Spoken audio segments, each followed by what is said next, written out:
નમસ્કાર મિત્રો, સ્વાગત છે તમારું માહિતી પ્રદાન યુટ્યુબ ચેનલમાં। આજના વિડીયોમાં આપણે વાત કરવાના છીએ પ્રોપર્ટી કાર્ડ વિશે। અવારનવાર તમારે પ્રોપર્ટી કાર્ડની ઘણી બધી જગ્યાએ જરૂર પડતી હોય છે ને આ પ્રોપર્ટી કાર્ડ કઢાવવા માટે તમારે અલગ અલગ ઓફિસના ધક્કા ખાવા પડે છે। પણ હવે તમારું જે પ્રોપર્ટી કાર્ડ છે એને તમે ઓનલાઈન ઘર બેઠા ડાઉનલોડ કરી શકો છો અને તમે કોઈ પણ જગ્યાએ તેનો ઉપયોગ કરી શકો છો। તો આ પ્રોપર્ટી કાર્ડને તમારે ઓનલાઈન કેવી રીતે ડાઉનલોડ કરવાનું છે, કેવી રીતે ઓનલાઈન કઢાવવાનું છે, એની સંપૂર્ણ માહિતી તમને આ વિડીયોમાં આપવામાં આવી છે। તો વિડીયોને અંત સુધી જોતા રહેજો। જો મિત્રો વિડીયો ગમે તો વિડીયોને લાઇક કરીને ચેનલને સબસ્ક્રાઇબ કરી લેજો, કારણ કે આવા વિડીયો તમને અવારનવાર મળતા રહેશે। તો ચાલો વિડીયોને શરૂ કરીએ અને જાણીએ કે તમારે કેવી રીતે પ્રોપર્ટી કાર્ડ કઢાવવાનું છે। તો પ્રોપર્ટી કાર્ડ કઢાવવા માટે સૌથી પહેલા તમારે ગૂગલમાં સર્ચ કરવાનું છે એની રોડ, અને ત્યાર પછી તમને નીચે જોવા મળશે એની રોડ ગુજરાત સ્ટેટ પોર્ટલ।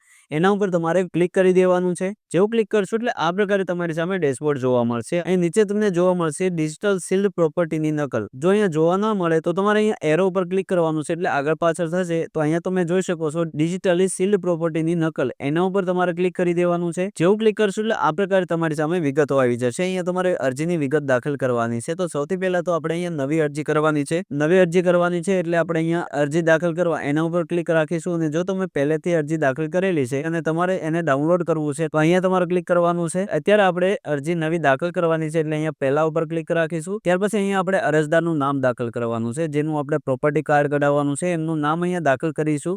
ત્યાર પછી અહીંયા એનો મોબાઈલ નંબર દાખલ કરીશું। તમારો મોબાઈલ નંબર પણ તમે અહીંયા દાખલ કરી શકો છો।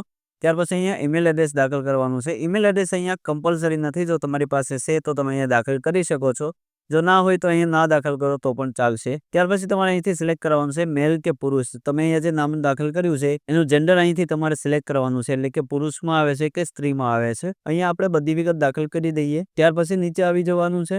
નીચે આવશો એટલે અહીંયા તમને બે ઓપ્શન જોવા મળશે, પ્રોપર્ટી કાર્ડ એટલે કે મૂળ કાર્ડ, યુનિટ પ્રોપર્ટી કાર્ડ એટલે કે એકમ કાર્ડ। આ બંને વસ્તુ તમે અહીંયાથી ડાઉનલોડ કરી શકો છો। અત્યારે આપણે પ્રોપર્ટી કાર્ડ ડાઉનલોડ કરવું છે તો પ્રોપર્ટી કાર્ડ ઉપર સિલેક્ટ કરવાનું છે, અને ત્યાર પછી અહીંયાથી તમારે જિલ્લાનું નામ સિલેક્ટ કરવાનું છે। તમારો જે પણ જિલ્લો આવતો હોય એ જિલ્લો તમારે અહીંથી સિલેક્ટ કરી લેવાનો છે। ત્યાર પછી તમારે અહીં સિટી સર્વેની જે ઓફિસ આવે છે એ સિલેક્ટ કરવાની છે। તમારા એરિયાની જે પણ સિટી સર્વે ઓફિસ આવતી હોય એ તમે અહીંથી સિલેક્ટ કરી લેશો। ત્યાર પછી તમારે અહીંથી સિટી સર્વેનું જે વોર્ડ છે એ તમારે અહીંથી સિલેક્ટ કરવાનું, એટલે કે નામ તમારે અહીંથી સિલેક્ટ કરવાનું છે। અહીંયા તમે સિટીનું પ્રોપર્ટી કાર્ડ અને ગામડાનું પ્રોપર્ટી કાર્ડ બંને પ્રોપર્ટી કાર્ડ અહીંયાથી તમે ડાઉનલોડ કરી શકો છો। જેમ કે અહીંયા તમે નીચે આવશો તો ગામડાના નામ પણ જોવા મળશે ને સિટીના નામ પણ તમને અહીંયા જોવા મળશે। તો તમે અહીંયા ગામડાનું પ્રોપર્ટી કાર્ડ પણ હવે ડાઉનલોડ કરી શકો છો, અને સિટીનું પ્રોપર્ટી કાર્ડ પણ તમે આ જ રીતે ડાઉનલોડ કરી શકો છો।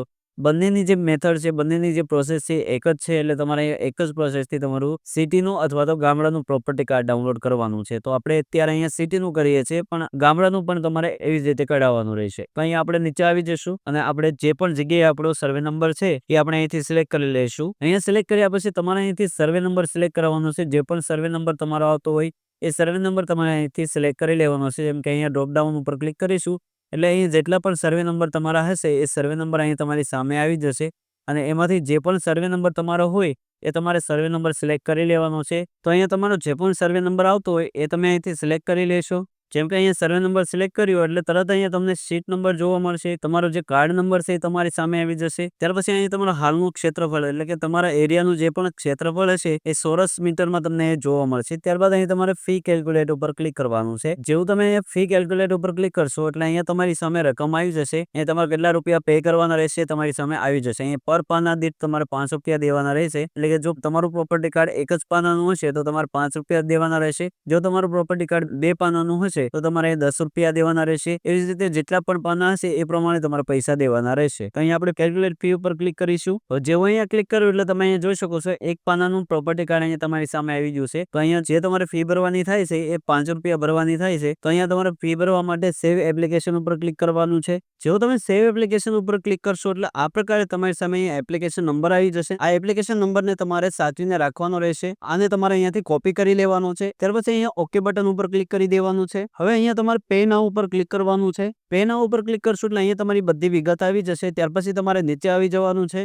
નીચે આવશો એટલે અહીંયા તમારે પેમેન્ટ કરવા માટે પે અમાઉન્ટ ઉપર ક્લિક કરવાનું છે। અહીંયા તમારે ઓકે બટન ઉપર ક્લિક કરી દેવાનું છે। હવે અહીંયા તમારે પેમેન્ટ કરવા માટે અહીંયા તમને બે ઓપ્શન જોવા મળશે, નેટ બેન્કિંગ અને પેમેન્ટ ગેટવે।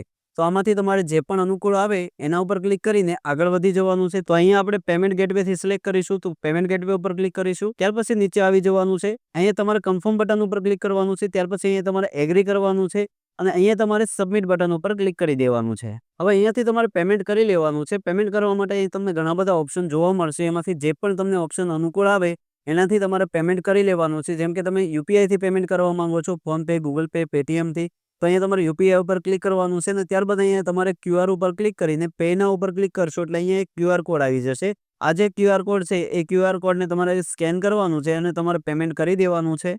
જો તમે પેમેન્ટ કરી દેશો એટલે આ પ્રકારે તમારી સામે માહિતી આવી જશે અને તમે નીચે આવશો એટલે તમારી જે અરજીની પ્રિન્ટ છે એ તમે અહીંથી કાઢી શકો છો. પ્રિન્ટની કોપી અહીંથી કાઢી શકો છો. પ્રિન્ટની રિસિપ્ટ અહીંથી કાઢી શકો છો. હવે તમારું પ્રોપર્ટી કાર્ડ જોઈએ છે તો અહીં જેવું તમે પ્રિન્ટ કોપી ઉપર ક્લિક કરશો એટલે તમારું પ્રોપર્ટી કાર્ડ છે તમારી સામે ખુલી જશે. તો અહીંયા તમે જોઈ શકો છો તમારું જે પ્રોપર્ટી કાર્ડ છે આ પ્રકારે તમારી સામે આવી જશે. અહીંયા તમારો આ સંપૂર્ણ પ્રોપર્ટી કાર્ડ છે. જે પ્રોપર્ટી કાર્ડને તમે પ્રિન્ટ કાઢીને તમારી પાસે રાખી શકો છો અથવા તો કોઈ પણ જગ્યાએ તમારે દેવાનું છે ત્યાં આ પ્રોપર્ટી કાર્ડને તમે આપી શકો છો. આ પ્રકારે તમે તમારું જે પ્રોપર્ટી કાર્ડ છે કાઢી શકો છો. પ્રોપર્ટી કાર્ડ કાઢવા માટે આ વિડીયોમાં તમને સંપૂર્ણ માહિતી આપવામાં આવી છે કે કેવી રીતે તમારે પ્રોપર્ટી કાર્ડ કાઢવું. જો મિત્રો આમાં કોઈ પણ જાતની ક્વેરી હોય તો નીચે કમેન્ટ બોક્સમાં જરૂર જણાવજો. અમે એનો આન્સર તમને જરૂર આપીશું. તો આશા કરું છું કે આ વિડીયોમાંથી તમને પ્રોપર્ટી કાર્ડ કેવી રીતે કાઢવું એના વિશે સંપૂર્ણ માહિતી મળી ગઈ છે. જો મિત્રો તમારે આવા જ વિડીયો ભવિષ્યમાં જોઈએ છે તો વિડીયોને લાઇક કરીને ચેનલને સબસ્ક્રાઇબ જરૂર કરી લેજો, કારણ કે આવા વિડીયો તમને અવારનવાર મળતા રહેશે.